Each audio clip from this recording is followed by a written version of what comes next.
your ball in the trees and then you lip out the putt. But if you've got a little time, then come and spend it with us. 'Cause now you're listening to the Rough Cut. Hello, and welcome down to the yet award-winning Rough Cut Golf Podcast. As you can see, the captain is not here this week, but we're going to do our very, very best. Well, actually, that's actually a lie. He might be making a little bit of an entrance. He's going to pop in at some point. He's not here, but he's going to be on the podcast. Yes, because we had a bit of an emergency call with him. Pete currently is on holiday in Dubai with his fiancée, Carly. Yeah, we're going to be just having a little 20-minute chat because there's a big thing that has emerged this week in the world of YouTube. Not just YouTube golf, but also like just the world of golf. Yeah, it's amazing. It's like Batman when the thing goes up. There's a little Peter Finch golf thing that just comes up in the sky. We need to get in contact with him. Just a silhouette of a finch. Yeah, exactly. Yeah. Actually, that's a starling. Just hear some tweeting we know he's about. You used the wrong bird, you have. Yeah. And we'll be talking about the Genesis Open, and then also we'll be doing the Tenable game at the end as well. So, but yeah, before we get into that, how was everyone's weekend? Was it all right? Yeah, no, I spent the weekend in Swansea. It was very nice. Got to see Ipswich win, which is always a good tick. Who did Ipswich beat? Swansea. Excellent. It's funny that. And was it on the television? No, but we are on the television tonight. Thank you very much. So if everyone wants to tune in to watch Ipswich versus Rotherham and watch a McKenna ball, then you're more than welcome to. Predict the score. It's going to be 3-0 Ipswich. Is that at home or is it It's away? at home okay. against bottom of the table Rotherham. Are you doing bits at the moment? We're doing bits. Wow. Have you gone out the top two though? We're third at the minute. Yeah, so I saw that because Leeds have just kind of been on a bit of a rampage. I could talk about this for an hour. Yeah, like we could go into some detail. But and also, we're fourth at the minute. Probably that's actually very rude of me as well. We've got the best guest on. What we should have done is hello. Welcome to the podcast. Today we have a ridiculously special guest for you. Yeah, I was about to say like this. He's dressed in dressed in Sunday red. Yeah, very good. David Barwise, welcome to the podcast. Thank you very much. Do you know what, David? Popular demand. Do you know what? Yeah, I was just going to say, every time you're on the podcast, all the comments are, God, David's funny. Love David. That must feel good. How does it feel to be back? A lot of pressure. All of a sudden. Also, there was a point where you said, Pete's going to actually feature in this. I thought, I'm going to be manhandled out of my chair at some point. No, we're not going to to put your best accent on and do the best to replicate his voice. Just going to mask you out and just put Pete's face. In fact, we're going to use all of that AI technology we use on the thumbnails to remove you and place Peter in your place. Talking of AI though, have you seen and the videos? Have you seen the new stuff that they Sora? Yeah, We're in trouble. Tell me, what does it do? So basically, it's the same people that do. It's like OpenAI. It's OpenAI, so they do ChatGPT. Yeah. I can't remember the image. That's DALL-E. Yes, DALL-E. Yeah. So they're kind of spearheading like all of the innovative stuff in the world of AI. Can't even speak. You're on a podcast. That's one of the things you're going to need to do for the next hour. It's downhill from it. This news is overwhelming. To be honest. Does it mean that like our jobs are in a bit of we're in a pickle? We're in a pickle. I'm going to bring you kicking and screaming down with me. But basically, they've released their video version of AI, and it is freakishly good. It was really good. So as we've seen with like Photoshop, with the generative AI stuff they do, where you literally just type in kind of what you want, give a description of what you want the video to look like, and it creates it, and it is freaky. Wow. Peter Finch gets a hole-in-one on the 18th at the Old Course in front of Rory and Tiger. Yeah. I mean, give it a go, please. Have you seen the people who are like really? I mean, I try to be quite polite to ChatGPT. You're like, please, will you generate me a, if it's not too much trouble, will you? You've got to be nice to it, because when the computers take over, you don't want to be the one getting... They'll remember that you're the one. Yeah, they'll be like, he was really polite, actually. We won't murder him. Turn off his button. No, I think we're going to be okay for a little bit longer, but it's like at the next sort of 10 years. Yeah, it's at the we're probably going to be okay because it's going to help us, but then it's going to get better and better and better. Like there's one thing where you can put in like a reference video and it'll take it and it will automatically change stuff for you. So we could take, let's say, a video of Peter Finch swinging and say we want this to be at a scenic Augusta-based golf club, and good lord, yeah. So, and that's hold incredible. On, how do we set it up for success? If we film an entire course vlog, I'm doing the bunny ears thing for people not watching on YouTube. If we do an entire course vlog of him like talking through as if he was playing a golf course in Georgia. Could we then, like, if we filmed it on green screen, would that help it? Maybe, yeah. I think it probably would. Because it doesn't have to remove anything. Yeah, it would just then go on top of that. Right, so we film an entire course vlog in front of a green screen. Like, got 191, just going to hit a 6-iron. I've got to get under these trees. And then we get the AI to generate it for us. It's like Peter understanding Finch, of 16 under par Augusta. Yeah, exactly. Yeah. It's understanding of like shadow and like reflection and stuff, and it does all of that so perfectly. And I mean, if you're looking at it, it'd be really interesting to just put it in front of someone, and just be like, you tell me, what do you notice? Yeah, I don't think anyone would naturally think, that's created by AI, which is the scary part of how good it's getting. But anyway. Can it do a bird hype sequence? I don't know. No one can do it as well as you, mate. That's such a niche reference, that. Can it do shot traces?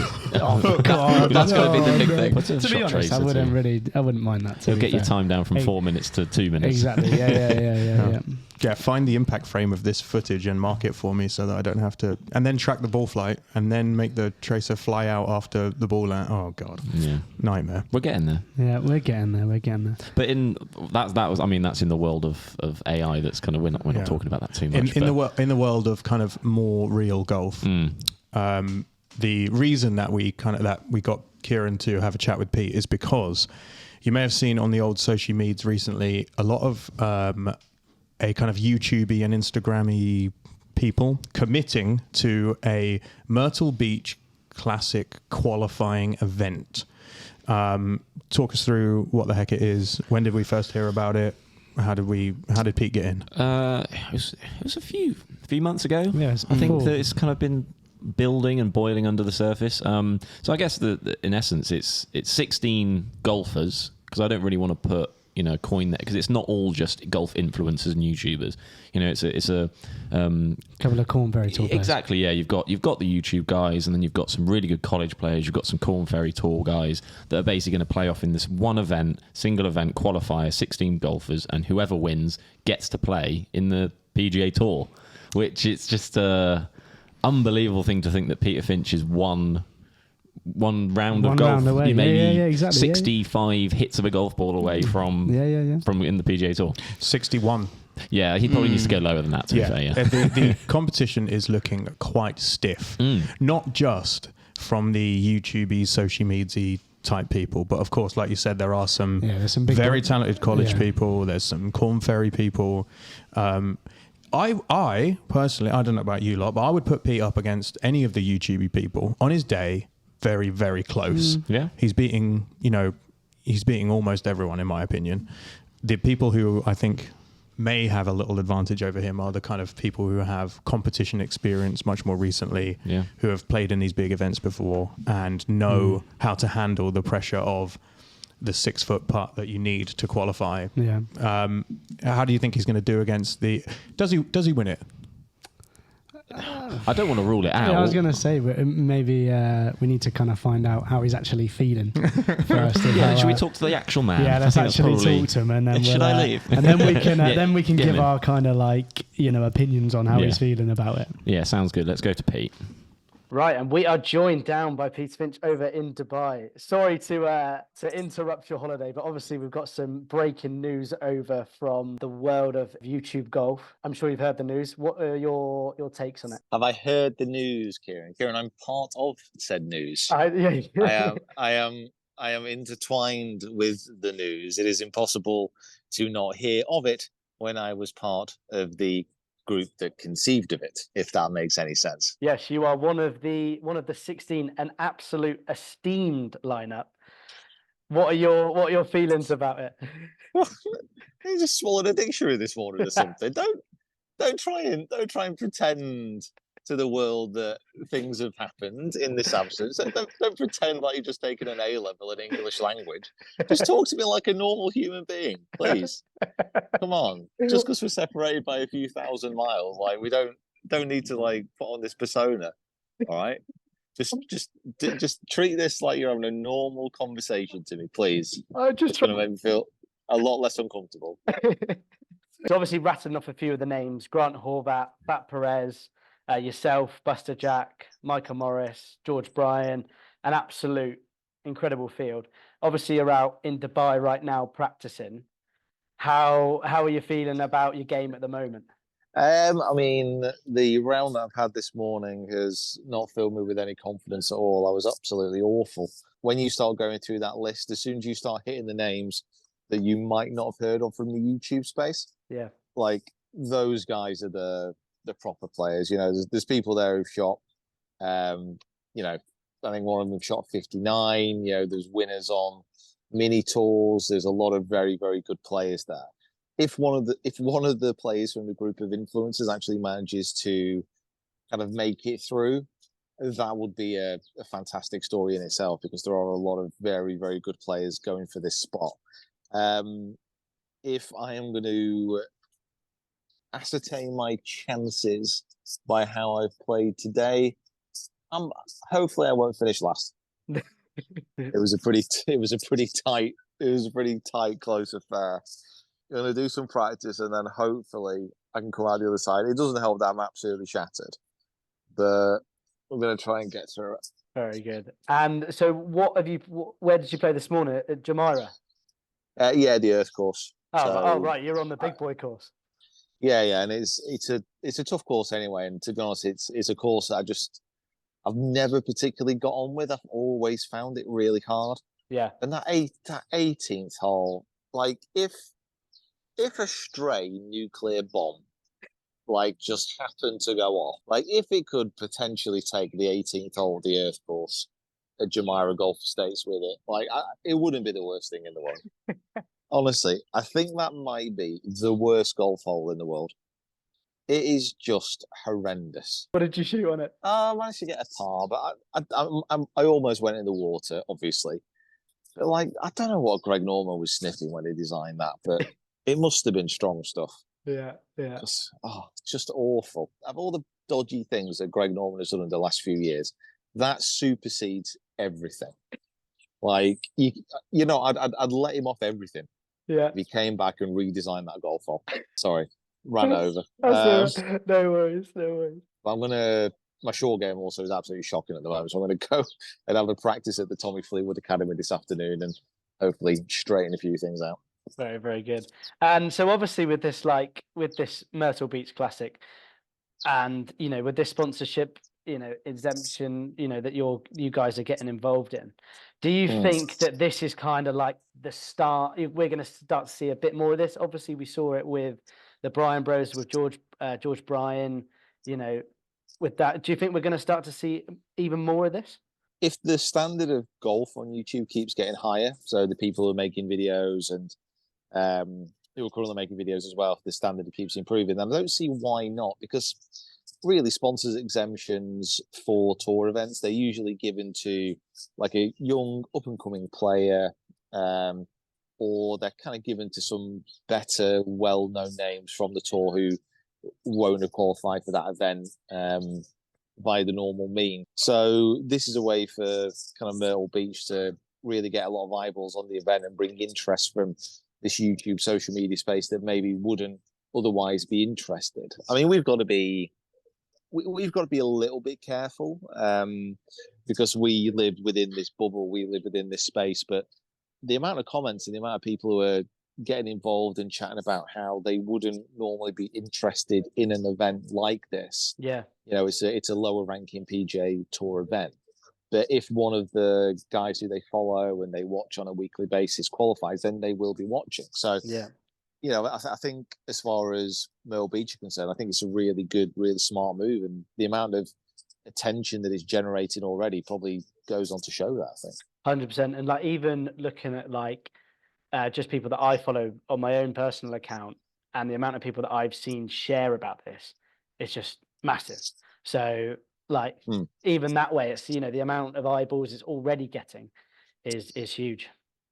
Yeah, and like I said, we need to be careful because we do live in this world, so it's potential that it just becomes a bit of an echo chamber. You know, we hear great things and people say it's great, but the more important thing in many respects really is how people who don't watch YouTube, who don't really know much about this space, are actually kind of taking the news. I've seen some tasty takes from across the traditional media, shall we say? Yeah, so I think there was we're going to pop up one of the news reports here from Golf Digest. I mean, I actually only saw it from Mac Boucher, who isn't actually playing in this event, but was very sort of, got the ump about the fact that one of those reports was saying, like, if you're going to try and attempt to go on the PGA Tour, all you've got to do is say, please like and subscribe. The very next story of Mac's one was like Golf Digest even that day saying, oh, can we reshare your content? So it's it was kind of like, it's sort of two faces, wasn't it? Yeah, I mean, I don't know. Someone said that it kind of looked like Golf Digest were almost trying to be a gatekeeper and trying to be a kind of purveyor of what type of player should be in these events. And, to kind of say that, it seemed a little bit sour. It seemed like a bit bitter, and it seemed a little bit unnecessary. But from my point of view, it doesn't really matter, because like, it's not about golf magazines. This whole kind of event and what Myrtle Beach are doing, it supersedes traditional types of media. It's all about bringing in a new audience and a new wave of golfers who are through social media and not turning to traditional sources like magazines, newspapers, or even TV. So the joy of living in a free and open society here. Yes, no, exactly right. Yeah, just to look at some of the other names here. So probably the names that you touched on earlier, but people don't know, like Scott Stevens, Jay Card, Jamie Wilson. Like, these are all, from what I understand, Corn Ferry Tour players. Yeah, a lot of them have like done Corn Ferry. A lot of them have been really good college players. I mean, to be honest, like, the easiest way of doing it, what I did is I just went down the list, and as soon as I didn't recognize someone from YouTube, I started Googling them. And it to me, it became pretty clear that whoever qualifies from this kind of one-day shootout, they're going to be a good player. Yeah, there's no doubt about that. I mean, paper, like, we've got a 1 in 16 chance, but in reality, I'm going to have to play my very, very, very best golf and get lucky to even have a sniff at this. Yeah.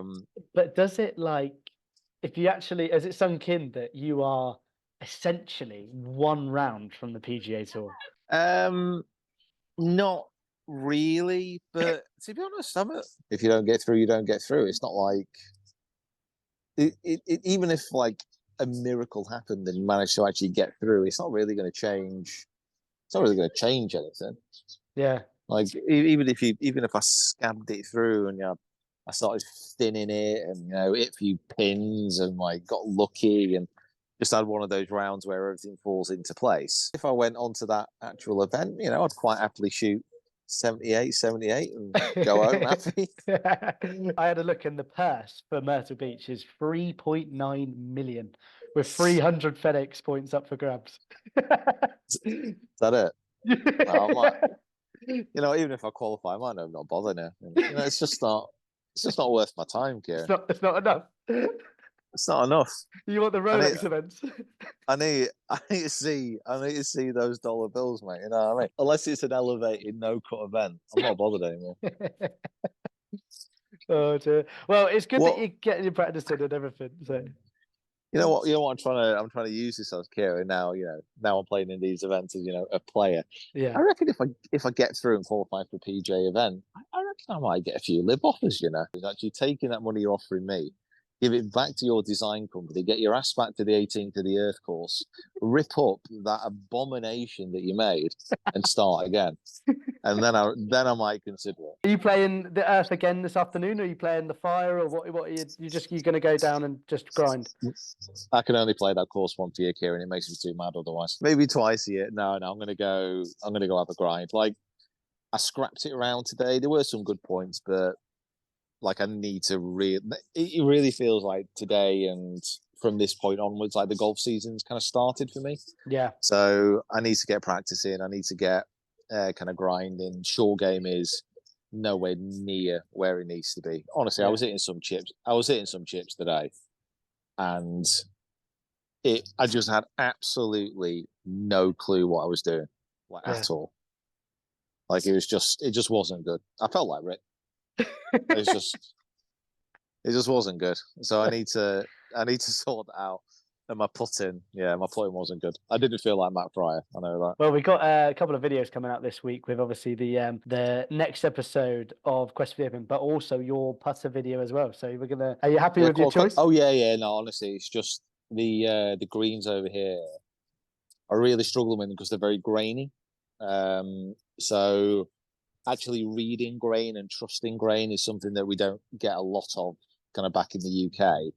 And I kind of struggle with the whole process of it. Maybe a bit of practice on that might be worthwhile. And will you get any sort of practice rounds before? Like how many practice rounds do you reckon you'll have at the actual course before you play it? Like 1 or 2? I just said I don't think I need any practice rounds, Kieran. All I need to be doing, I'm just like a finely tuned engine. You just point me in the right direction and I'm good to go. I don't need no practice round. Are you going to do a classic sort of like YouTube rock up to the first tee, no practice? You just. I mean, I got here early this morning. I had about 45 minutes before a tee time, which is unheard of for me. Yeah. Like had a full warm up, wedges all the way through to driver. Felt great. Onto the first hole, bish bash bosh, double bogey. Thanks for coming. So I honestly think I honestly think warming up is completely overrated. Go watch the video we did with Swing Quest, 5-minute warm up. Oh, brilliant. Right, well, I think that's a pretty good insight into how you're feeling about it. Obviously, yeah. Sorry, yeah, I know you are kind of on holiday at the moment, so but we just need to get your brief opinions about how you're feeling and everything like that. Absolutely no problem. Was that like a question or was that like a? No, just like a statement, just saying like if there's anything else, else you wanted to add, and like it's saying that I've only got 7 minutes left, so I'm a bit worried about that. Well, obviously I'll pay for the premium subscription. I'm gonna go practice. Oh, actually, no, I might have a bit of a nap. I'm tired. What's the temperature out there? Bit cooler today. I think it's like low 20s, like 23, 24. It's got all the way down to where the hot air balloons are taking up from, and it got cancelled. Oh no.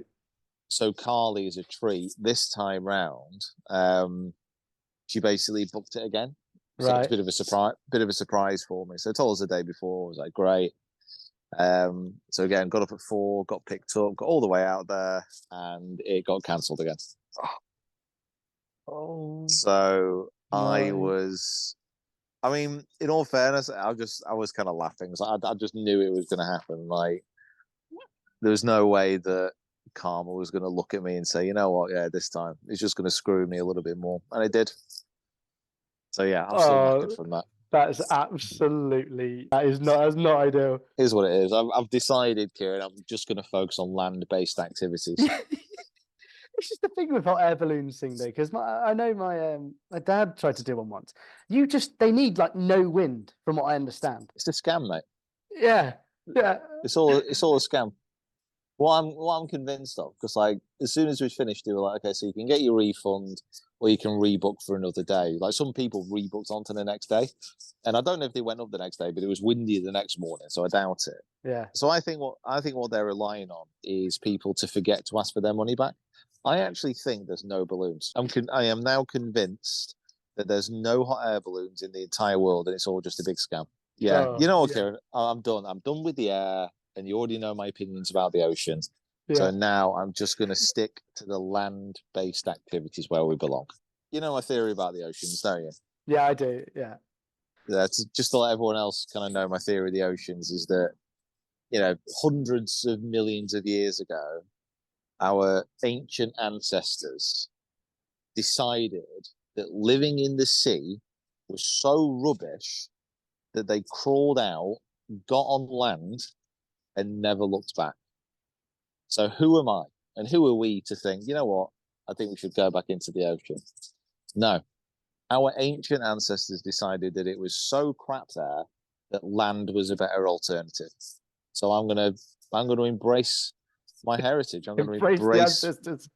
I'm going to embrace my DNA. I'm going to hear their call from deep within my, I don't know, what's the old part of the brain? I can't remember. I'm going to listen to the ancestors' call from deep within my body, and I'm going to stick to the land. Yeah, I'll leave you to it. You go and have a nice iced coffee, and we'll get back to the main episode. Okay. Enjoy it without me. Right.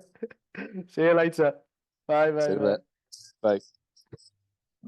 Wonderful. So Pete is it looks like he has enjoyed himself and has now decided that the grind time has arrived. Yeah. Which is great because when, in fact, this trip may not have even happened because when we came back from Arizona, the golf clubs got completely lost by BA. Yeah, I don't know anything about this. So what is all this? Okay, so this is the drama. Peter Finch should never be allowed to book flights for anyone other than himself. Because what he did was he put I had my luggage bag, which had all my clothes and stuff in it. Yeah. And then he put the golf bag, which is full of his golf clubs, on my ticket. Okay. Right? Okay. So I arrive. I didn't know this. I arrive into... Of course. Why would he tell you?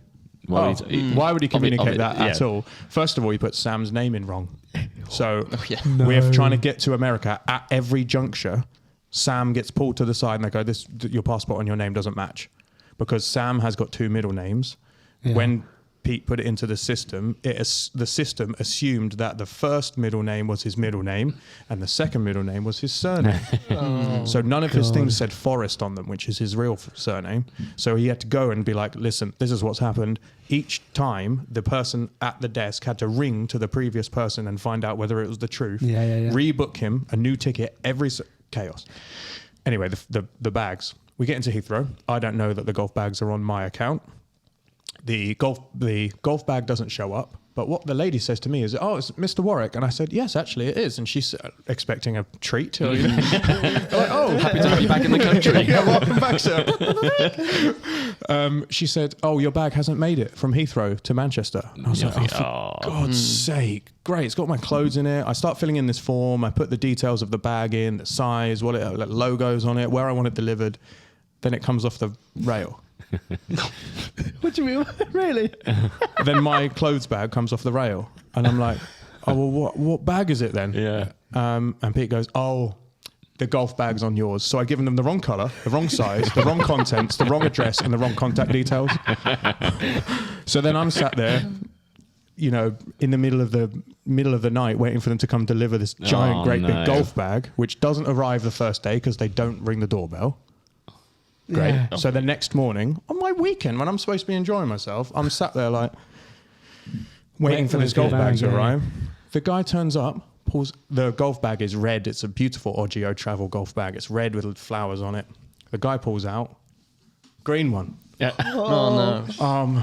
God, so not only have you not delivered it on the day you said you're going to deliver it, when you have actually come to deliver it, it's not the right bag in the first place. Oh my God. Pulls out green one, and I go, whoa.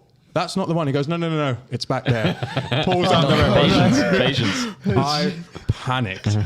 So the trip may not have even happened if all of that nonsense hadn't got sorted out. He's done this before. So when he went to, do you remember when he went to PXG on his own, and he was taking his golf clubs? He did the same trip where he went from Manchester to London to thing, and that's where he lost his clubs and all of his clothes and everything like that. Whereas I don't know why he does it, because that seems to be a bit of an issue around that era. Heathrow's always, ever since there was that big thing about like the lack of staff and all that kind of thing, you saw those pictures, all the bags, but it's always been a gleaming nightmare. When we went straight from London to Phoenix, that was fine. It's that kind of changeover. It's I don't know why he does it.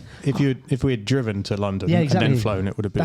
It's the transfer between. Yeah, that's what I mean. Yeah. So he's taken his clubs. He's gone out and grinded. Yeah. It's worrying to hear him say that his chipping's not feeling good. Yeah, chipping and just the short game in general. Really. I remember when I first joined, and Pete's short game was like that was his best part of his game by far.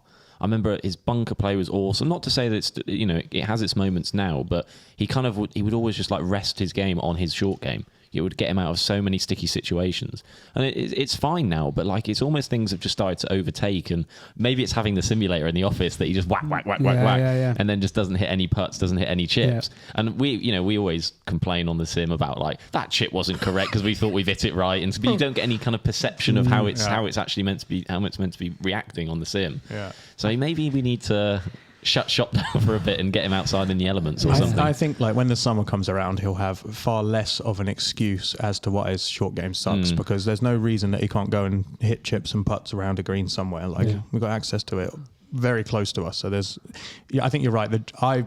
From my perspective, his driving is some of his best. Yeah. Currently, his long game is like very, very good.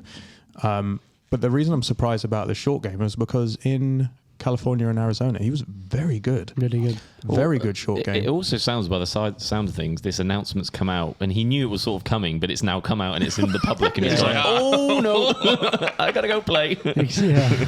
He's kind of scared a little bit, and he's just like, oh god, right, I need to. Well, yeah, if he's not been doing anything for the last 7 days, and then it's gone, oh, I need to go hit a ball. He looks tired as well. He is tired, because obviously we're hearing about that that hot air balloon thing, when he had to get up at 4 o'clock in the morning to go, and then it was too windy, so they couldn't do it. But so he's pretty tired.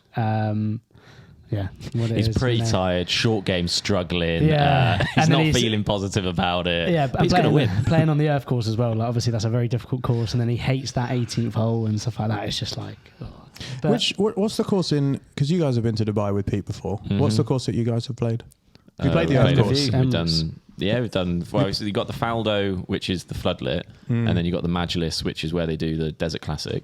You've got the Elves Club. You've got Montgomery. You've got Alzora, which is a bit further out. You've got Trump. You've got Dubai Hills. You've got Dubai Creek.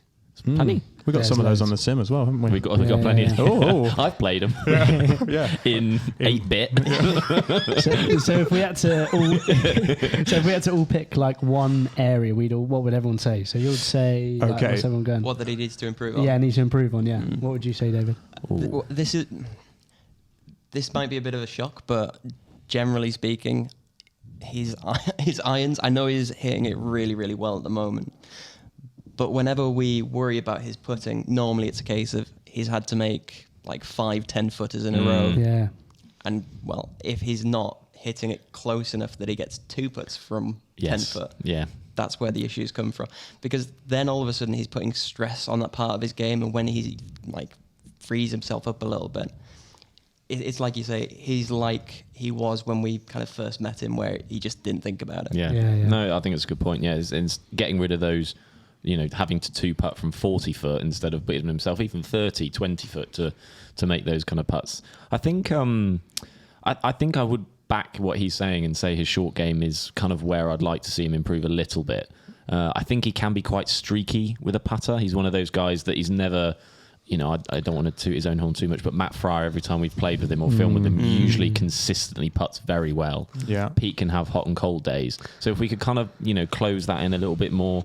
And then just getting that short game back to what it was, because he was so good around the greens. Yeah, he's got it, hasn't he? Yeah, it's there somewhere. Yeah, it is there. Kieran? I think for me, it's like, just to elaborate on the putting, it's for me, and this is like, not just for this event, but just for the whole of the year. I love how we're like critiquing him while he's not here, by the way. Pete, make sure you watch this back. Hopefully watch it back. Tick these things off over the course of the next few months. Don't give the man a chance to defend himself. But no, Pete is on the greens. His face is his worst aspect. Yeah. No, Pete on the greens.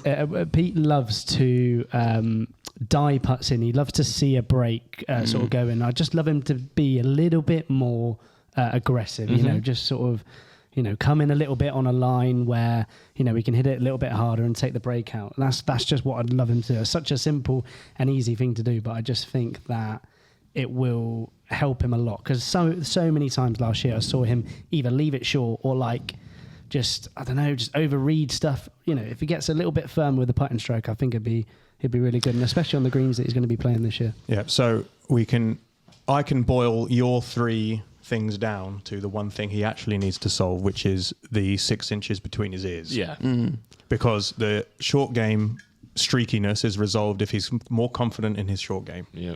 The putting situation is resolved if he has the confidence to hit putts slightly harder and not worry too much about them going 6 foot by and then having to have a hard comeback. And the irons, like proximity to hole situation, is just like him being free and not thinking about it. So all of it comes down to him being able to control his mind. Is for me, he can do all of the physical bits, and you can practice those really. it's not easy to get good at them, but it's easy to practice them. The like mental bit is the bit that he's very stubborn when it comes to that kind of thing, but he'll see the biggest benefit, I think, from doing something that will get that kind of mental side of the game up to scratch as well. Yeah, I think all of those videos that are coming out recently, and hopefully you guys have enjoyed, I think it's coming out today for the Quest of the Open video for Good event. Like all the videos that have come out from that, if you watch the American guys talking about it and like the preparation, they're also like, we're going for the win, like confident in it, like they believe it. Pete's attempt at that is always in like a, oh yeah, I'm going to win, but it's like a joke. It's like, it might happen, it might not. And there is a difference. I remember thinking when we were over in Florida with Grant and Micah and those guys of like, no, I'm going to win and I'm going to do very well here. Yeah. Where Pete's is almost like a jovial. Do you think they kind of like believe in themselves a bit more? Oh, for sure. And I wonder if it's his like hardened northernness, which is like prevents him from being genuinely like proud of himself. He can't go, wow, that was really good. Like, wow, that was. He can't do that because his brain's like, be horrible about yourself. Self-deprecation is the way to get people to like you. But it's not great for your brain if you keep telling yourself how terrible you are at putting and chipping. And so, well, even to elaborate on what Kieran was saying about the putts, like we saw the mindset change even between a birdie putt and a par putt. He made so many more par putts because he gave it a go to get it in the hole. Birdie putts is always like, I'll just sort of get it up there. Just sort of tries to dab it in, like, just be a little bit more firm with it. That I think that would be a big thing for. I mean, these are issues I think every golfer probably will say. Even on the pro tour, it'd be like leaving putt short is one of the worst things you could possibly imagine doing. So we'll have to. So say he sorts it all out. Right? Say he has some sort of magical epiphany in the desert and suddenly his game comes together. Let's go through the list of the people who he's up against and work out whether there's even a slight chance that with incredible improvement, is he going to get close to this? So who have we got? Who's on this list, Kieran? Well, just to start off with, I don't know who that top one is. Some of these I don't know, and even Pete was like, I had to Google some of these people. So this top guy is called, because we're on the PGA Tour website here. The top one is Matt Atkins.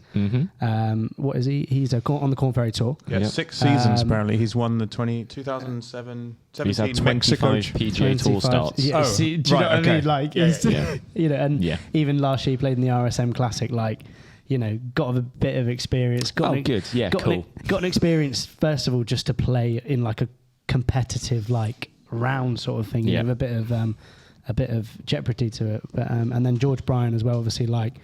I think George Bryan has sort of started this whole thing of, obviously the thing that he did. What event was it? It was the Bermuda Barracuda coming? Bermuda or Bermuda? Was it? Am I just putting Barracuda together? I like to be the Bermuda Championship. I like it, the Bermuda Barracuda. I like it. Oh, it says Bermuda. Bermuda there. Yeah, there you you're go. right. Let's read the actual PGA website. They know more than us. Just read the auto prompter. But I feel like he started this whole movement of like, of events. Oh, what? Muttley's in the building. What is it? I do the cha-cha like a sissy girl. That was you not reading the auto prompter. He will read anything you put in front of him. Da-da-da, do the cha-cha.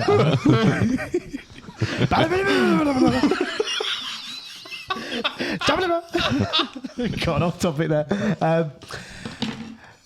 You are right. This event and the reason this has happened is very much stemming off the back of George's success last year, making a PGA Tour event and then also making the cut, 100%, and making a point of like these golf YouTubers. Yep, they do play in front of a camera. They do ask you to like and subscribe.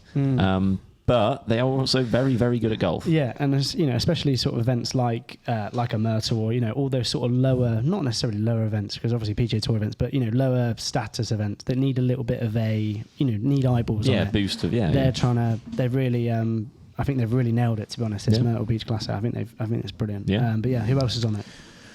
We've got J Card the Third, which might be one of my favourite names going. Anyone with the fourth, the third. Aren't you meant to be a third? Or kind of, yeah, not really. Not really. Not really. Okay. There's a few Williams in the family. Right, gotcha. Morgan Dineen. Again, Sounds like a it sounds like a solid PGA Tour college player. Not sure who that one is. That one's like That's Peter Pinch. Grant. Yeah. Grant, yeah. Never, How do we feel about okay, so these four here, right? Peter Finch, Grant Horvat, Luke Kwan, Micah Morris. Pete beats all three of those sometimes. Yeah. I think out of it, I'd have to put Kwan, just because of the experience he's got from, obviously like, one on PGA Tour China, just having that sort of, that experience. But then obviously when we sort of interviewed him a couple of weeks ago, he said that, he doesn't really have that itch anymore to play professional golf. So, there is a difference there. But, he's still fantastic. Yeah, I watched him do an Instagram live with...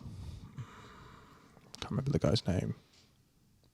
guy's name. Anyway, he was asking him... It was after Luke had announced that he was going to play in the qualifier. And he was asking him, like, how do you think... Like, it kind of felt like he was saying, you're going to win this thing. Like, you're going to win it. And Luke was like, well... Probably, but it's not a walk in the park, which makes me think he's pretty confident. Yeah. Which, for someone of his skill level, and of course, he's won on some other tours before, makes sense. But and he probably knows some of these. Like, he does. He went through the list himself and was like, he probably knows played a lot with of all these guys. Yeah, basically. exactly. Yeah. So he's going to feel like right involved in it, really. The guys from Buster Jack. Yeah, that's interesting. That I was reading that they have got their own little mini playoff. They're match. Playing against each other to And work then out which one of them gets in. Oh, really? Yeah. Wow.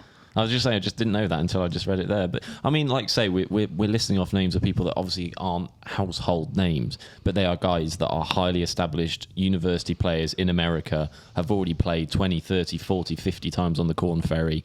Yeah. Someone started 25 times on the PGA Tour. Yeah. It's an exciting field, really, because it's just to see like how does everyone match up together. Yeah. I'm sure Pete will be hoping and wondering that he doesn't find himself too low down, but I'm really, really excited to see. I'd love him to be kind of like paired with someone like a Micah or a Luke, for example, that would just sort of calm the nerves down a little bit for him. Because he gets on, really well with, and Grant as well. But I think like he really gets on with Micah, really gets on with Luke. That they kind of bounce off each other. He needs the energy up, doesn't he? Yeah, but just that calming sort of. Well, you guys will see it like a lot more than I do when you film him in events like in this country. But Pete will get to a point where it gets quite tense, and he's going to have to decide how he's going to approach it from now on. And he needs to kind of release that tension somehow. And if there isn't a camera there to kind of make a self-deprecating comment or something like that, like he needs to talk to someone. If he is with someone who's that like this would be a huge opportunity for any person on this list. If they're going to be buckling down and they don't want to go into like let's chat with a YouTuber mode. That's true. I mean, you'll be seeing a side that like you might be seeing a side of like Grant and Luke and all this of like a side that you don't see really, and maybe Pete as well. Just like full focus sort of thing. You know what I mean? Yeah, I think we saw the other side of that at the Good Desert Open because him and Trotty were like joking, bouncing jokes off each other, obviously like concentrating on the game and trying to put shots close so that putts were easier. But I think you're right. Pete went into that thinking, let's just have a great time. Obviously, let's try and play as good as we can. But this is like a different level of pressure that I don't think we have seen Pete in since the last quest for the Open regional qualifying, where you can tell that he's just in a different mode. And he does have a zone. Like he has, that is a weird kind of area to see Pete in because he's not normally like that. But I have been to some events where he is very, isolated within himself, which can be a good and bad thing. Because if it starts to go wrong, then it sticks within him very tightly. He doesn't really get it out in a very good way. I'm really intrigued to kind of see what happens. I'm also thinking like because it sounds like it might be me and you that are going to be going over me and Kieran. Is he going to let one of us caddy? Could we like caddy for him? Because won't you both have to we No, we're not allowed to film it. It's part of it's for Myrtle. So So we're not even allowed to. What if you like did a little vlog? There'll be some behind the scenes. Put it all together. There'll be some behind the scenes. Yeah, we'll get some bits, but like it's the whole thing as well. Also, is that there's no basically arguments over who gets the video essentially. So Myrtle are putting together a package where there will be. I don't want to drop anything because I don't want to announce things before other people, but there might be some new little things that are introduced to the stream and to the whatever product they put together. It might be quite exciting for people to see.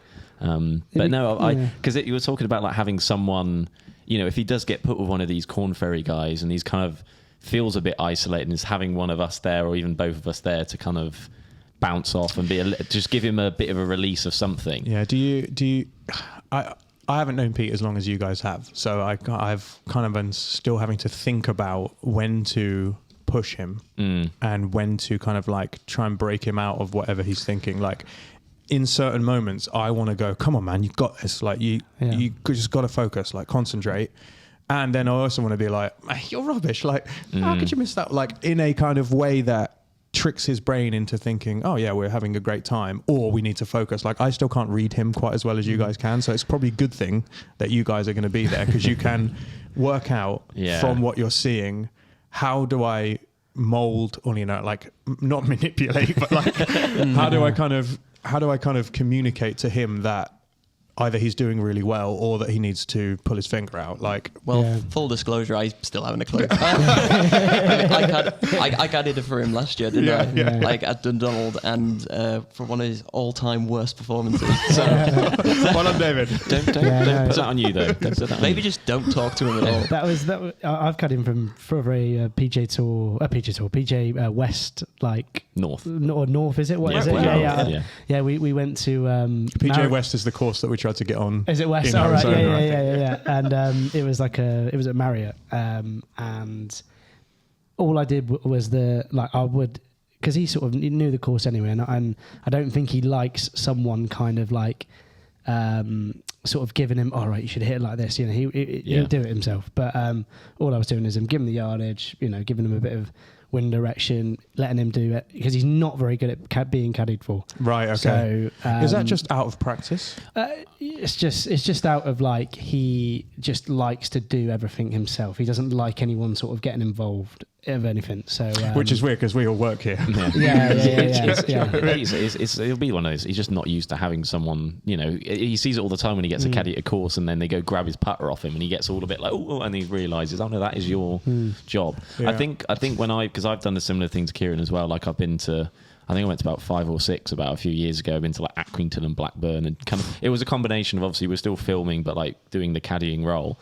And usually the way I've just gone about it is try to create that thing that he always goes on about talking through his shots, and anytime he does that just makes him, so just having like just someone as a soundboard to just come off and just be like, I'm going to hit a 6-iron here, I'm probably going to cut it, because I can't give him that information because he's a better golfer than me. But if he's speaking to me and telling me like, oh, I'm going to do this, and I'm just giving him positive reinforcement of, no, yeah, like that, good, yeah, cool, and he's talking it through, I think that will help him, because he, as I say, he will, that's his kind of talking to the camera. It's just talking to me, but I'm not holding anything. I'll just stand here. Maybe like I should this. just mimic it. And I'll do a couple of like little zooms. Hang on, I'll do some mic's not focusing. working. Pete, hang on, wait a minute. Okay. Right, go. Right, 1 second, I'm getting a bit of crackle.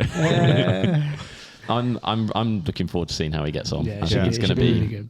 I think for Quest for the Open, one of the goals originally, I think it may still be on the qualigraph. Well done, ChatGPT, on that one. That was ChatGPT, wasn't it? Yeah, well done on the qualigraph. It's got its use. Yeah. Did you ask it nicely, or did you just demand? I said thank you afterwards. Okay, well, great work. Good job. You'll survive the apocalypse. One of the things that Pete said he wanted to do was to do a round or a series of rounds, maybe even a comp, with a proper caddy who knows his game, who knows the courses they're playing, knows his club selection, knows shot shapes, like all that stuff. So it'll be very interesting to see if we can squeeze that in before this Myrtle Beach thing happens. Maybe he needs to get a caddy on the phone, get him flying over. If you're a PGA Tour, if you're a tour caddy, please comment below. Number coming across the screen now. Your phone 1-800 help Peter Finch. I mean, there might be even caddies there. You never probably, know. Like, and that might probably even need that little bit of like local knowledge, sort of course knowledge, but because obviously he's not played it before. Who was the guy at the park? Trout. Can we fly him in? Or? Trout would be that would be brilliant, wouldn't it? Amazing. I bet he's probably, because he's played so much and he's been everywhere, he's caddied a lot of places, so Yeah, he's a well-rounded man. Absolute You know what? character. He has played with some good caddies, you know. Yeah. Trout was very good. Trout was great. I liked the guy from The Renaissance. Renaissance. Yeah, Callum was his name. Callum. Yeah, He was very cool, and he had the right kind of like mocking, which Pete likes to do. So that was cool. Again, he didn't like. He Gave yardages and advice. Yeah, didn't do much on the putting. Just gave him like might break more, but like he'll leave him to it. In terms of like break and stuff like that. Well, Matt kind of did most of the putting anyway. That day, but, Yeah, that's true. But yeah, it's cool. It's really, really cool. Like, I think what's really cool as well is that, like, obviously we've had the good stuff. This coming up. Like, I feel like it's YouTube golf is like growing massively. Oh yeah, for sure. It's amazing. It's so good. Yeah, there's definitely been a kind of shift towards making it less of a viewing experience and more of a doing experience. 100%. So you can go and watch Grant and Micah play each other. You can go and watch all of the the good events and whatever. And then in this one, in theory, one of these guys could be playing in a PGA event. Yeah, it's pretty incredible to think, isn't it, how far it's come. Peter Weber references that first video of him stood in that like Trafford Bay, like hitting how to hit the 50-yard pitch shot or something, and he's one round away from a PGA Tour event. It's every year. Always think the same thing of like, how can it go further than this? Like it keeps coming and just gets bigger and bigger and bigger and bigger, and it's really it's a very exciting space to be in right now of where it can go. I mean, he's gonna have to shoot low, probably 62 low in homage to a certain Hideki Matsuyama. Oh yeah, we were just going to talk about the Genesis. Yeah, he did all right, didn't he? Now, I don't like it. What? Hideki. The event? Or, I don't like him. Hideki. I don't like Hideki winning. Oh. You don't like him winning? Well, no, because all last year, when I had you in my team, Hideki Matsuyama, you did nout. And now, suddenly, you're back. Gonna start winning again. Yeah. Just before we dive into that as well, I'm just kind of like just looking at Pete's schedule a little bit here, and we've got because obviously we've got the list of competitions he's got here. I don't know if he can play in the Myrtle Beach Classic because he's got to play Knutsford Golf Club, and he's got to play Stand. No, that says not end. Not end Knutsford or not end, is it? Yeah. So Knutsford? what is that? May Stand. in the middle of May. Stamford. Yeah. Stamford. The 9th and the 13th, he's got two comps there. They're both kind of. He's pushing it there. He's pushing it there. So Yeah. he's got the Stand golf. He's playing that, and then he's playing a Knutsford one. So I mean, to be fair, they're going to be similar prize pools as well. So it's going to be hard choice for him. Yeah, I'd love it if it was like a co-sanctioned event. The PGA Tour and the PGA North, Lancashire Tour. It's like everyone from like PGA North getting world ranking points. The guys on Live still getting nothing. Getting FedEx points. no, not FedEx, UPS. Oh no, DPD, whatever it is. No, the question is if he managed to get through into this event, amazingly shoots lights out, finishes dead last, gets world ranking points. How many, like, where he'd get to on the leaderboard and how many players he would be, like, surpassing. God. Would be so interesting to see. He'd be doing a Nick Taylor, wouldn't he? Like, jumping thousands and thousands of places. Yeah. Well, there's 300 FedEx points up for grabs, and there's 3.9 million prize pot as well. So Okay, so There we go. that's good. So this is us saying that Peter Finch is going to qualify because he's going to beat everyone, and then he's going to go and win the Myrtle Beach Classic. Yes. Go on, Peter Finch. do you reckon we'll get like any of the prize money? I don't think so. Okay, so We can wish. so I watched quite a lot of the golf this weekend. Oh, wow. That's very unlike you. Yeah. Outside of major territory, I anyway. watched Arsenal. Of course. That's a lie. I watched one of the 5 goals. And then I fell asleep. And the stream went off. Didn't Oh, it? the stream Something went like off. that, That's correct. Yeah. But I watched a lot of What golf. time did they play? It's 3:00. Yeah. He fell asleep. Yeah, I had a nap. Okay, brilliant. A little Okay. nap. He's still jet lagged. Yeah. No, I know he'd been into Altrincham Market and eaten everything they had. You were in a food coma. Oh yeah, I was in a coma. However, I didn't like Cantlay being near the top. Right, because Because- you have a... I'm anti-Cantlay. Okay. I'm anti-tippy tap. I'm anti-taking too long. I'm anti-being miserable. All right. He smiled once. No. Yeah. He smiled. He After made a long putt, didn't he? Yeah, on the Yeah, I saw 18th. that. On the 18th, he made a birdie putt, long putt, and just broke out. And then you saw the kind of, I'm smiling. I need to stop. Like back to. Oh, I accidentally mask showed slipped. showed some emotion. Yeah. Yeah. But yes, Hideki Matsuyama came from 6 shots back to take the Genesis Invitational title in a record low final round. 62. I really, really like this golf course. Yeah. Do you actually? Yeah, I really, really do. I think it's like they set it up ever so slightly differently this year in terms of like there was no first cut. It was very much like fairway and rough, but it was just a pure hit your fairways, and then if you're a really good iron striker, which has always been the story at the Riviera, you will score well. And Hideki just proved that. And he was just shaping. He had it on a string. It was drawing and fading them low, high. He was putting him through windows. It was so good. It was so nice to watch. The traces sounds like poetry, bro. It was and it was just so like.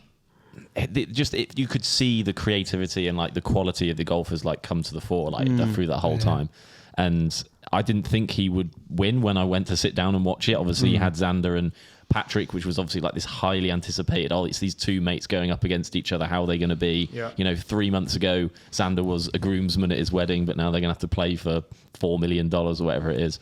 And, God, it sounds horrible, doesn't it? Yeah, it's great. It's hard. One life, of us is going to win $4 million. And we never really got that. And we never got that kind because they both didn't really Hideki get was going. like, and Luke List equaled the first. What do you think about Luke List? Yeah, as our This is a great leaderboard for me. as our resident Luke List. So I don't know if we've ever talked about MacBook names. Like, potentially, maybe. But just to fill you in, all of the computers in the Finch Golf office are kind of words smashed into famous golfers. So your computer is called Rory MacBookleroy. Yep. Your computer is called Mac Brooks Koepka. Yep. Your computer is called Hideki MacBook Yama. Yep. Mine's Rob MacBookentire. Yeah. Which is excellent. Yeah, lovely. Your studio is called Tiger Woodio. which is great. Did you have Sam's in there as well? Oh yeah, what's Sam's one called? Mac Fitz Book Trick. It's a fiddler, yeah. We're running out now. Okay, so just as a call to you viewers and or listeners, if you can think of any other word smashed golfer computer names, we like the word MacBook to be in it somewhere. So Mac Fitz Book Trick works quite nicely because it's got Mac and book in it somewhere. So if you can get that in and it's a professional, famous, any golfer really, we'll take it, stick it in the comms, and we'll have a quick look at it after the episode. But just going back to like, this is a leaderboard for me. Like, Hideki, been big on him. This is his first win since I changed my name in my MacBook to him. But I tend to think of this tournament as something that has like a really strong Augusta crossover. And you look like Hideki's obviously got green jacket. You've got like Zalatoris is back, you know, and like flying. Was that a joke about his back? He has a back. That's true.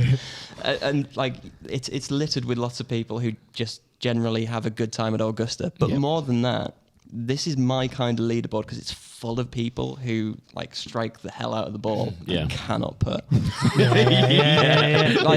Like I don't know where Scheffler finished. I think he's T8, T10. T10. There you go. I could have this wrong. I saw someone tweet that said Scheffler was second best. Maybe it's got it here. Oh, here we go. Yeah, off the tee 9, Is this around true? the green 1, Yeah. putting 51. It's I the same saw old story. I saw the stats. So he lost over 4 strokes on the green. With his, but like, It's incredible, you'd isn't think it? by this point he would have He had a whole off season. What was he doing? focused on it. If Zalatoris can come back from an entire loss of limb, you know, like his entire torso has been replaced by doctors, right? Yeah. You couldn't just learn to hit it a bit straighter. Yeah. All you're doing is rolling it. It's not that difficult. What's more impressive with Zalatoris is he had a newly restructured, recreated swing for the first time that we'd seen, and he looked like he was swinging it better than before. Yeah, he looks good. He looks really good. Do you know what's more annoying is that I'm gonna inevitably have to take Patrick Cantley into account for my Masters tip next year. No, I hadn't even thought about that. David makes a really good point about how, like, when you kind of do the research and you're kind of lining up who's going to do well at these places, Riviera and Augusta has a linkage of that these guys usually do pretty well. So I mean, Tommy T8, T10, he shot 4 under yesterday. Yeah, but You could include Well, him. Maybe. there are outliers. Luke List was second. Oh no, Yeah, he's up there. Then you got your Sam Burns up there as well. Yeah, I mean, obviously, you can't take it as simple as that. You can't just replicate the top 5 and go, that's what it's going to be at Augusta. Jason Day was looking good also. Saw lots Is of Jason Day. how he was looking, or just Yeah, he looks great. You're enjoying the Melbourne? He's dressed He does very look well. good. Like he looks fit. To be fair, I agree. He does. I don't know. He's just. I don't know whether he's Jason clean shaven Day. or I don't know. Like he's I've only just looks seen good. him in the like. looks good. Every time I've seen him, he's always More like just in Jason the green. Date. I've only seen him in like the green vest. I've not seen him in anything else than that yet. Yeah, Unless I'm not watching enough golf. The But outfits are great. In fact, speaking of Melbourne and outfits, I watched some LET golf this weekend as well. oh yeah, the Saudi. Yeah, and Charlie Hull she's also Melbourne, isn't she? Yeah, just And changed. Lauren, I was watching it with Lauren, and I was explaining kind of a little bit of what was going on. I had very little understanding of it, really. But she was like, "Oh, I like her outfit." I was like, "Yes, actually, she's just signed with Melbourne, same as Jason Day. Here's Jason Day's trousers." She was like, "Oh, okay." Let's watch the PGA Tour for the next 6 hours, and you can watch him play as well. Yeah. I think there's obviously 2 other mentions as well. First off, I'm going to say about Gary Woodland. Yes, That was pretty. It's pretty insane that he's obviously come back from a brain tumor. So and to Wild. be. Did he get Tiger's? Speaking of, we'll speak Yeah, about that's Tiger right, that in a was going to second. be my next one. Yeah, Did yeah, he get Tiger's sponsor pick, or because Yes, didn't he got Tiger his get exemption, him? yeah. He did, Yeah. yeah. So Tiger said, "I would like him there. Yeah. He Yeah. deserved to be there." So Yeah, And then played with him for and 1.5 rounds. and played really well. So 1.33. You're a Gary Woodland guy as well, aren't you, David? Yeah, I like a bit of Gary. God, you've Woodland. had a great weekend. Yeah. but it's I- just mental, to be fair. I'm just gonna have to like buy stock in the other guys here. Like Adam Hadwin, you're mine now. Riding him for the rest of the season. Do you want to claim your money back off Mick for being the only person to get a bet wrong for this Oh weekend? yeah, 'Cause, talk about true. your bets. That's true. Who did you have? Like all 5 of us, Pete wasn't here, but the remaining 5 of us all put one leg of an acca on basically each. So Jacob, yours was Adam Scott top 20. top, which he did. Yep. 5. Mine was 5. Tiger was for 5 birdies on the first round. Yeah, over 5 birdies. Yeah, and he got 5 or more. And I 5 think he or got more. Got 5 on the. Like mine was Cam Young, top 20. He Of course. he just scraped Where in. did he finish? 18? T16. T16. T16. And then What was Sam's? Sam's was Will Zalatoris to make the cut. He was very That's brave. I think we just tail Sam for all our picks, Yeah, just yeah. for a few weeks. Yeah, I'll get him on instead of me. There's something developing here, and then No, Mick, don't. Ludwig Aberg to get I had Aberg to finish top 10. Top 10. Where did he finish? T19. so 2 shots off. 2 shots off. 2 shots off. That's pretty good. It's all right. Yeah, but you lot all. But you did let us down. You made like £1.49. You made like £1.12. I made no money at I all. mean, yeah, let's For we're not, David. we're not, No, it's we're not David. retiring on this. David But won That's the true. money. It was my cold hard capital, 10p each. Yeah. that went into me. Is that all you put on? 10p. Yeah, and you know, it's big money. I noticed you had an extra Snickers at lunch just now. So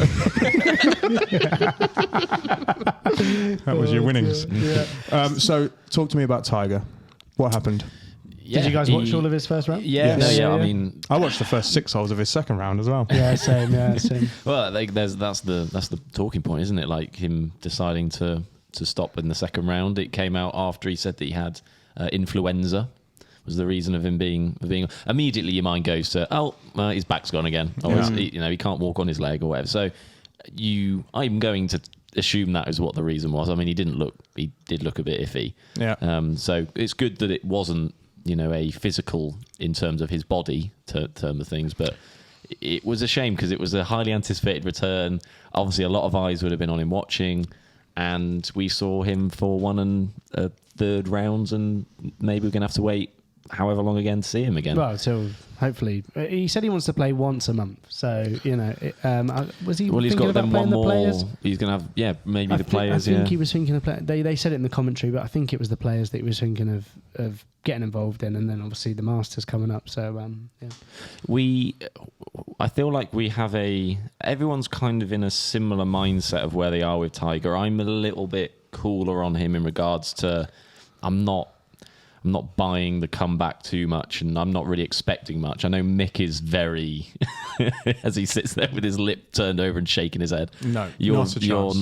not feeling it, are you? I think he knew he wasn't going to finish. I think this is what I think happened. He had to turn up to the event because they It's had like it's almost like his event They as had well. sold tickets based on the fact that he was playing, Yeah. so he couldn't not turn up. He couldn't, not play the event. Yeah. And then when he realised he wasn't good enough, he realised he was going to not make the cut, and he went, "Oh yeah, I feel ill." Oh, you think he had a little throw his toys out the pram jobby? I was like, "Oh, I feel sick after 6 holes." Oh, is this next hole uphill? Don't fancy it. It's a claim. Listen, I'm all for a conspiracy theory. I think the conspiracy theory was that they sold tickets under Tiger's name. He was like, I can't really be bothered. My back hurts, my leg hurts. And they were like, you go out there and you play 20 holes.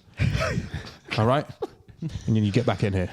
Is that like when you go to, I think it's at the cricket, if you get to see X amount of overs, if you don't see enough of them, then you get like a 75% discount or whatever it might be. Do you reckon they had that on the ticket Tiger sales? or whatever. Like, if you see 20 holes. If you see 20 Tiger holes, you can't complain. don't get your money back. Saying that though, I reckon he had some pretty mean scripting for Sunday. Oh my God, yeah. Yeah. Oh, I didn't think about that. We didn't even get to see it. It's his first event of showing off all the clothes and stuff. Like, I bet he was... Did you see the blue and white and red striped one, which was an homage to his first ever... Oh, yeah. That was cool. 16 years old. My God. That was It's cool. very cool. The man is just a legend. But he walked off a golf course because he felt a bit ill. He is caught up in a conspiracy. I'm going to kind of back... Not, I'm going to... What's the word? You're going to Defend support him? Tiger? I'm going to defend him a little bit and say I thought the first round was very, very positive. Yeah. I mean, with his 5 birdies. It was 5 birdies. And his 7... How many bogeys was it? Keeping up with, And his shank. keeping up with Gary Woodland. Obviously, Gary Woodland's a big hitter. known for being one of the longest on tour. Kept up with him in terms of driving. Iron play was a little bit off, but the putting was fantastic. I thought. What did he blame the shank on? He came up He and said back spasm. Back spasm, like the just at the top. Oh, yeah. That's what I blame mine on. yeah. That's mine going forward now. Is it? Well done, sir. We're slowly morphing into the same person, obviously. We dressed like him today as well. So. Yeah, that's true.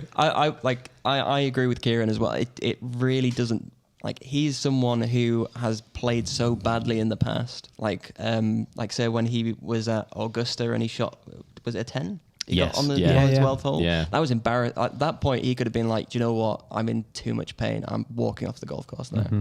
Or I'm being carted off the golf course now. Yeah. But he didn't do that this time.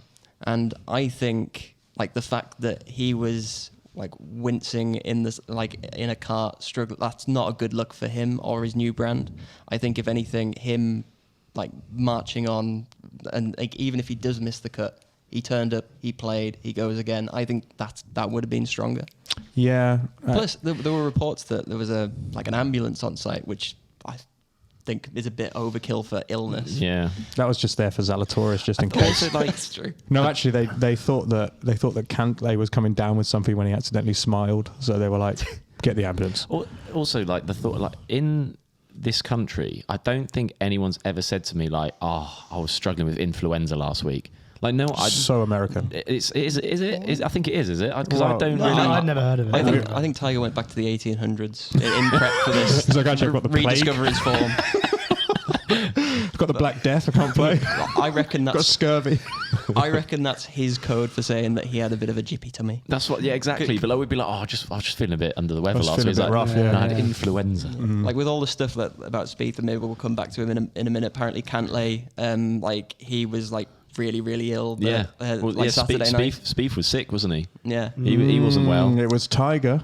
No. He sprinkled something on the shrimp in the clubhouse. All the players get ill. He's got an excuse. Yes. There was a clip on social media. I think Tiger went up to Spieth and there was something like oh, you're playing in front of me next 2 days. I'll be hitting into you or something. And that was the point where they both got ill. Yeah, they've got connected. Yeah, 6 feet apart. There was claims that they'd been eating a little bit too much In-N-Out burger. That was the. It could have been. Yeah. They hit it hard. I had my first In-N-Out burger in America. Did you? Double with animal fries and a chocolate shake. Right. Okay. Thanks to the Discord for suggesting that because I didn't know what to get. I did see you put in. It's a very simple menu. That was the one there's thing I only took away. 4 things on it. Yeah, and they obviously do I'll just have the number 1, the number 2, whatever, where we actually have to say the whole thing to our in the UK. They've got a secret. The animal fries aren't on the menu. which is basically fries with just everything. They're like, got anything back there? Yeah, cool. Stick Chuck it on it these on. chips. It was very nice. Yeah. I didn't get ill. I could have played 4 rounds of golf in a PGA Tour event. You would have missed the. You would have played, I would have missed the two. cut. Just to add on that, have you guys ever had a Five Guys? No, I've never Yes. had a Five I've Guys. never Multiple had, times. I've never had a Five Guys, and we. It's I one was- at Trafford. Yeah, no, I never had one. So I was in London the weekend, and we were out, and me and my brother-in-law went to go try and find some food, and went to Five Guys, and we sat. We didn't order. Like we just sort of looked, and we were like, "Am I paying Did you say- £12 for a cheeseburger with no fries, nothing, like just a cheeseburger?" Yeah. This And is I was what I've like- heard. Yeah. I was like, "What? Did you eat one? No, we went to Gobabri down the road. Okay, so you'll never know why they were £12. Why are they £12? Because it's delish. What? I thought it was unbelievable. I was like, how You is there get so to put many of you get these? to put whatever you want in it. So all the things in that list, you're like, I'll have all of them. What, for extra price or No, just? for that 12 quid. Oh, You put the stuff in, right? And then this is how they do chips in a Five Guys, right? You order a small fries. Yeah. They And you do can small share 'em. fries like that, and they go into your basket, and then they get a whole another one, and they chuck that in for free. So you only need. You could have ordered one burger But and it was, both eaten. it was going to cost me like 20 quid. Welcome to London. Like, but yeah. I've got this picture of Kieran putting together a Scooby-Doo style burger next time that you're in. Yeah, I'll have all of them. Yeah. Sorry, I haven't spoke to anyone about that, so I wanted to. No, I've never had one. Because I haven't, yeah. No, I've never ever had one. Well, we know where we're going for the next works night. Yeah. To our Five Guys. Can I ask, like, going back to the Spieth thing for a second? Yeah. I think I've got this right that Spieth signed his scorecard, then signed Tom Kim's scorecard. Tom Kim was like scoring him, and then like ran out of the scorer's area to the bathroom. But he didn't check through what Tom Kim had given him. Tom Kim had incorrectly written down a par 3 when he actually got a bogey 4 on a par 3, and he was disqualified because of that. Yeah. So is that Tom Kim's fault, or is it? Well, this is the. Like, Oh. first I of all, guess the- whose fault is it? And like, should there be a penalty? And if so, do you guys think disqualification is like too much?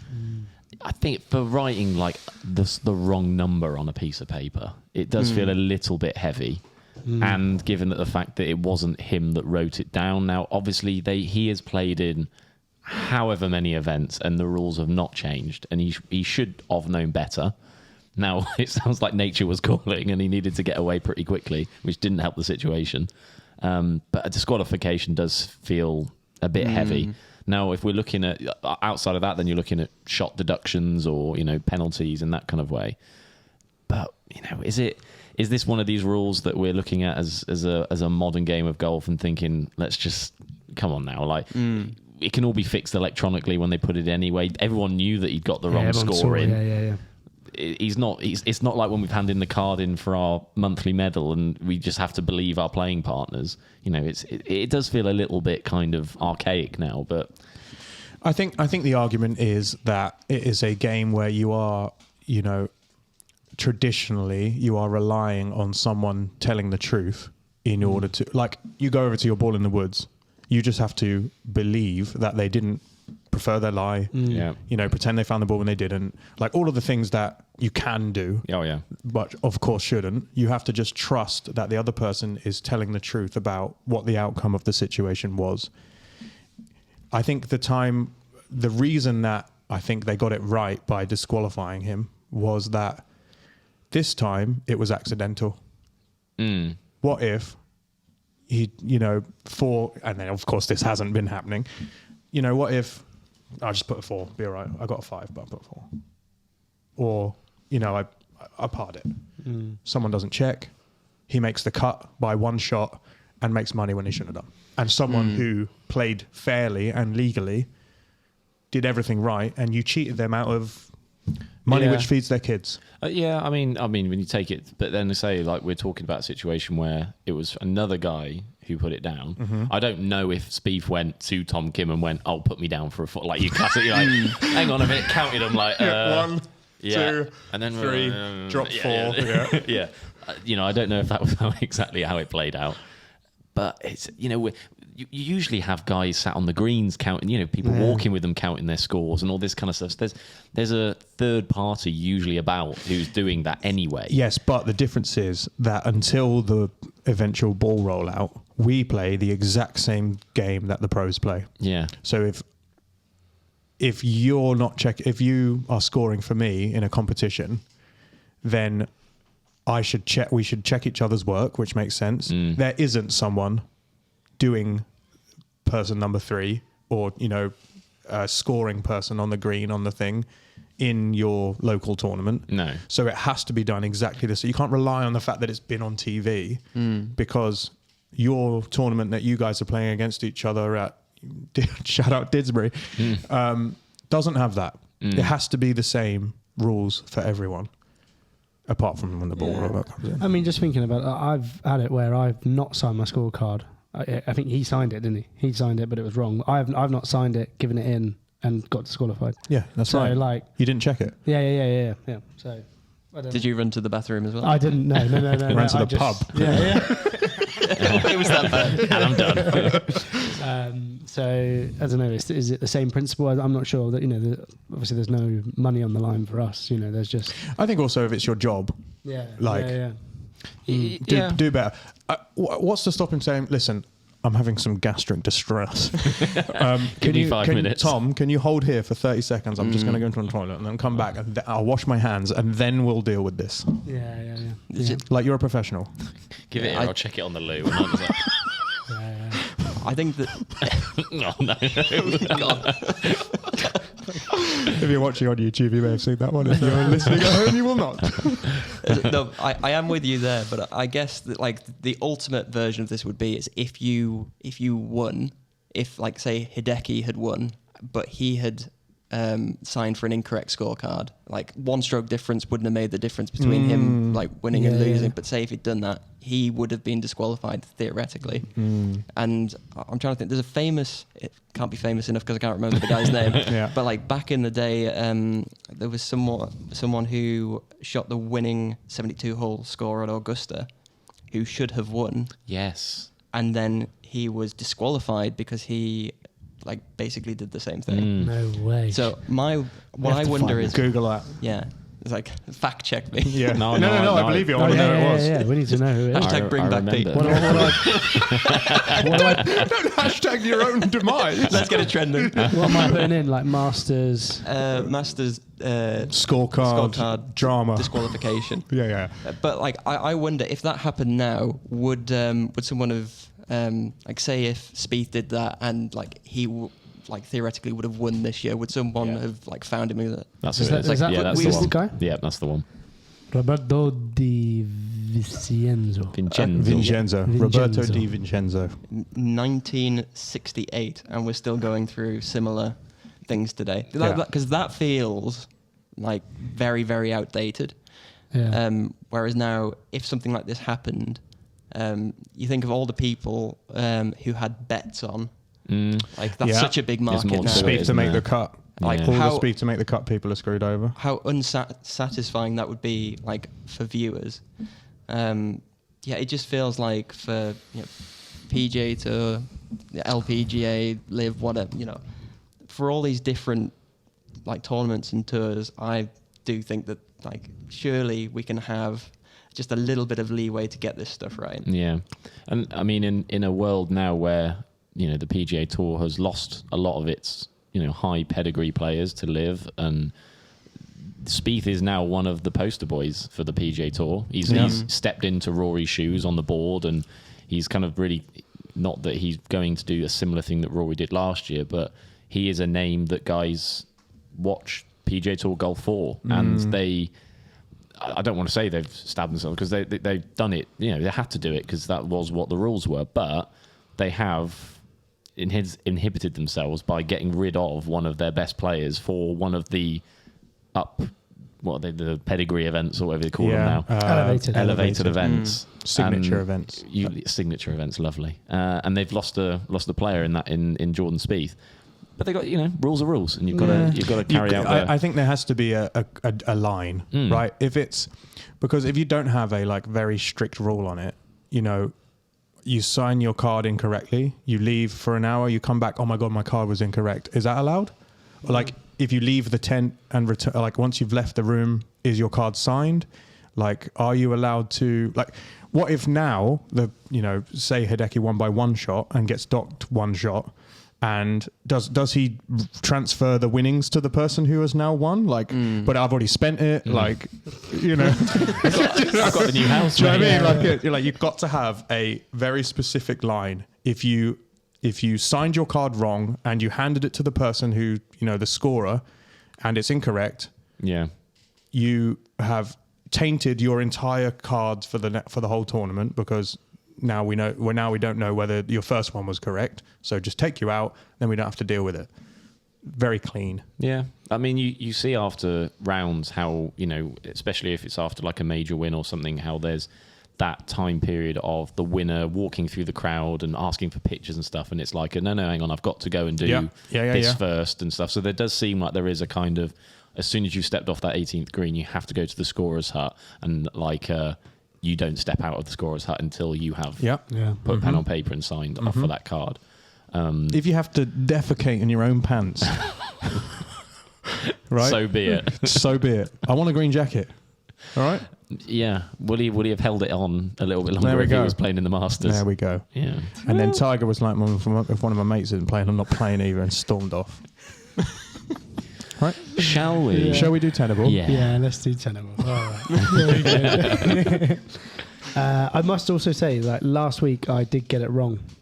Yes. Last week, so print a retraction. I massively apologise. I did get it wrong. I was Watson? absolutely fine with it, to be honest. Was it Bubba Watson that you left out? No, this is the thing, is that like I thought I heard someone say Bubba Watson. Bubba Watson was on my list, but the one that was wrong was Harrington. It was Zach Johnson, and I missed out, and that was my fault. Very much apologise. But this week I've double checked it. Thanks, Jordan Spieth. In fact, you're going to be disqualified. Disqualified. Yeah. Have you made a list and been checking it twice? I have indeed. Oh my God, it's not Christmas yet. So this one is, I want you to name the last 10 US Open winners. Okay. I'm not going to be very good at this. Just give it a go. Give it a go. We're together. We're all right. Okay, and just to make one thing clear, that's like obviously in the last 10 years there may have been people that have won it more than once, so it might go back. So the last 10 people, the last 10 to win the US Open. Very similar a person to what isn't going to take 2 spots. Yeah, very similar to what we did with the Open. Okay, so can I do as many as I can do? Yeah, you can. Well, no, because then you guys can go further back than I can. Don't know about that, but okay. I'm gonna make notes of this because I need to keep note of what. So 2023, you can have 2023. Oh, do we have to give the year as well? No, but we're doing I want to see that. And like, I want to make it so that like it goes round. And I think it should be lives. You're going to have 3 lives. Nick. Oh, great. Oh, we are going to be against each other. Yeah. Okay. You're going to be against each other. Oh, okay. You are going to be against each other because that's how we're going to start making it a game again. You know what I mean? There's no friend. There's no friends here. God, we all don't like each other. So who wants to start? I'll let Mick start though. Yeah, Mick, do you want to start? Wyndham Clark? There we go. Yes. Do you want me to do this? Or I'm fine, mate. Sliced it ludicrously right off the tee on the 18th and still won the tournament with the jailbird putter. Yeah. Yes, I got one. Jacob? Okay. Don't have to go in chronological. It can be any order you want. And again, everyone play along at home. This time I've got it right, so you can't be doing any comments on me. You know what I mean? If you're in the comments complaining, it's you. I will go for... Yeah, but you could be Googling it right now. No, he can see. He can see. Yeah. Kieran, don't tell him. I will go for... he's going to tick them off. You don't need to do this. But I like to see it. Yeah, but you can't see it because otherwise you've got an advantage that we haven't got. Yeah, but I thought we were doing it as a team. That's all. No, we're not. Yeah, we got Wyndham Clark. Okay. Wyndham Clark. I will go for Matt Fitzpatrick. That's correct. 2022. Tick it off. 2022. Oh, sugar! You literally went for the. Can't get that one now, can I? Sorry. David. Brooks Koepka. Yep. I believe more than once. So he is. Yeah, he is. He's 2018 and 2019. Oh, great! So there's a lovely little gap in there. I know Morikawa's won the Open. Colin Morikawa? No. That is one of your lives lost. Remember, you got 3. These two have got 1. They've got one life. Got one life. We've got one life. No. It has to be completely fair. I'd like to lose. I'd like to lose fairly, like John Spieth. Two lives. I will go for Bryson DeChambeau. Bryson DeChambeau is correct. 2020. I should have known that. Have we said John Rahm? John Rahm is correct. 2021. So you've got 2023, 2022, 2021, 2020, 2019, 2018. Yeah, by We the need way, 17 and I've 16. just made a mistake there. Brooks Koepka didn't win 2019. He won 2018, 2017. Got you. Okay, so we haven't got. Get in the comments. So we haven't got 2019. You haven't got 2019. It's Tiger's return year. Did he win it in that year? No, he didn't. What about even older? 2016. Horton Smith. That's not a guess. David's life lost. There goes one. When did Rory last win something? Rory McIlroy. I believe 2016. Are incorrect. He must have been earlier than that. Was he 13 and 14? He won 2011 Congressional. Where he won by 8 shots. When was the last time he won a major? 2014. 2014. Was that the Open? Yeah. God Royal damn it. Liverpool. Come on, brother. There you go. That's what you got so far. Wyndham Clark, Matt Fitzpatrick, John Rahm, Bryson DeChambeau, Gap, Brooks Koepka, Gap. Yeah, and then obviously that's obviously And not then, 10, 1, yeah. 2, 3, 4, 5. You've got 6 so far. We've got 6. Huh? Oh, so 15 and 14 are in there. That's a word. Sorry, you've actually got 5. I just stopped typing because I got told off. Oh, yes. So you may have noticed that we're all a little bit more out of breath now than we were a few minutes ago, and that's because we had to run down 4 flights of stairs away from fire. No, I'm kidding. There wasn't any fire, but there was a fire drill. So we had to go outside and then walk back up the stairs, and we've sat straight back down, and we're going to get straight back into Tenable. Currently we have Wyndham Clark, Matt Fitzpatrick, John Rahm, Bryson DeChambeau, Gap, Brooks Koepka, Gap. Is that right? Yeah, Gap. You're good. Sounds right, yeah. One life. Great. Lovely. And Two lives. 1 life. I'm about to be out. I think it is. I think it's. No, Mick. I did Rory. He did Rory. Yeah. So back on you. okay, so 2019. Yeah, that's a weird one. Like in the middle. So it's got to be someone strange. Someone who, well, obviously not someone strange, but someone who maybe hasn't won. Well, I'm lots. thinking because I thought that Rory might have been a correct answer, so I'm obviously thinking in that period between that 16 to 2011, did we say was congressional? 2011 was congressional. Yeah. So there's got to be that 2013-14 era. Justin Rose, was he? Yeah. That's right. Yeah. Oh, lovely. Is that 2019? No. 2013. Oh yes, because someone's won it more than once. Yeah. So that's what I was trying to work on. So doing it by year is stupid. Okay. I think 2019 was Gary Woodland. Gary Woodland's correct. God, have you guys been looking? No, because to be fair, he He left his phone here. His phone was here, so he can't have checked. and he's a Gary Woodland enthusiast. I took my phone but didn't check, which is very silly because I now don't have an answer. So that's 2019. So that's Woodland in there, between Brooks and Bryson. And then 2013 was Justin Rose. I wonder if Bryson won it. See, we've got 2 JRs now. The original, and then The remake. The sequel. Yeah, Justin Rose. oh wow, there are some years to. There are your years. So hold on. Oh yeah. So Rory was a better guess than I first anticipated Yeah, because of the of course, amount of yeah, years. I am going to be stuck now, so I'm going to defer my point to David. David can have an additional life. Thank you. So you don't want to go for it? Let me think. You could just have a guess. Yeah, let's go 2013. Tiger Woods. You can have Tiger Woods. Yeah. That's incorrect. Okay, good. I'm out. Right, you two. I was Peter. No. I was hoping you were going to get one, so I can Yeah. think. Justin Rose 2013, 2014, I'm going to... It's Rory era, that's the problem. Is this like back end of Rory being excellent? And the US Open is that the one that Spieth needs for the Grand Slam? He's won the Open, yes. He's won the Masters. I think so. So it's not him. JT? Nah, he's only won 2 PGAs. Rubbish. Terrible. Joke. I don't think this is right, but because I think it was a PGA, but I can't even think of his name now. The guy you met at St Andrews. Stop banging your microphone. Was And it people Andrew in the Scott? comments are screaming at you right now. Oh yeah. Screaming. 20.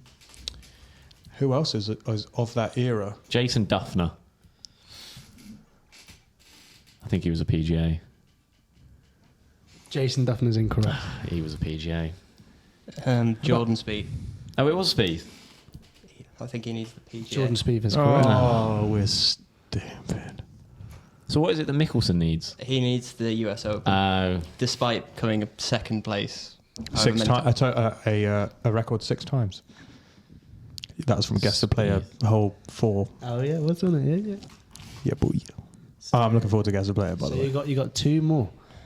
2016, 2014, the year before Brooks. Before Brooksy. Bryson again. I'm fairly sure it's Americans. Got to be. Not remembering any Europeans. Could be an Australian. Is this one that? Oh, was it Keimer off our thing last time?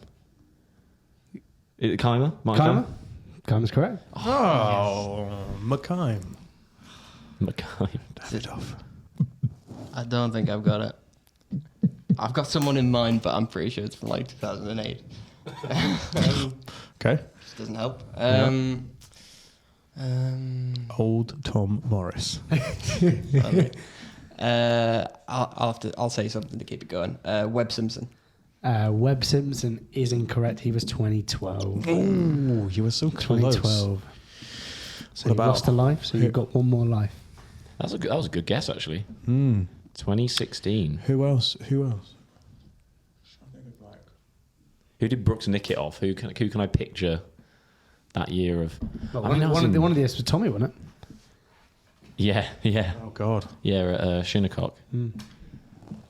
Thanks for reminding me. I think that might have been 17. Have you got it, David? We're working as a team now because everyone's out. I've got a very educated guess. Okay, go. No, it's my guess. You're not going to win. You don't know? He might sign the wrong scorecard. Do you need the toilet? Yeah, can I have a toilet break? 2016. So I'm going to try and do this in memory of. I was in What was that? I was 9. second year of uni. It was a lonely childhood. Played with Lego because I had no friends. Flashbacks, memories here.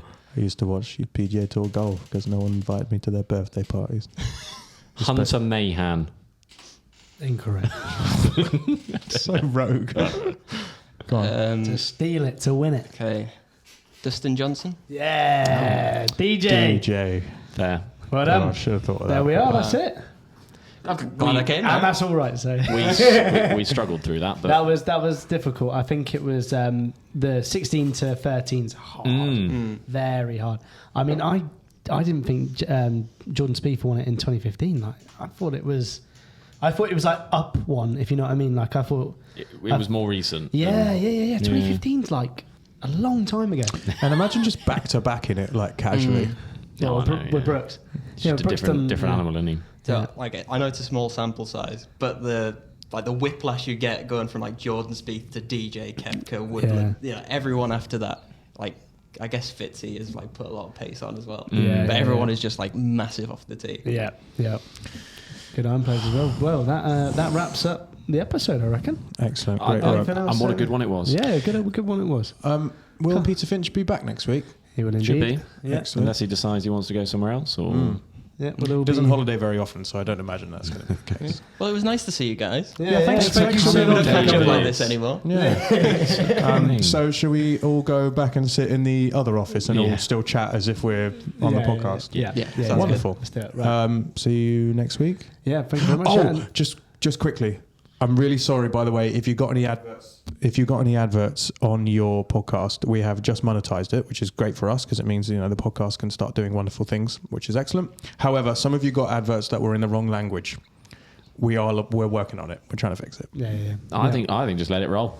Someone in Kent said they got a German like Lidl or Audi advert. So it's you've not been transported to another dimension. We have just not quite nailed it yet, but we're going to get there. Yeah. And we're very close to 20,000 subscribers on YouTube as well. So please subscribe if you're not subscribed already. So yeah. And yeah, I think that's Okay, about now it. we can go. Right. See you later. Cheers. See you next week. Cheers. See ya.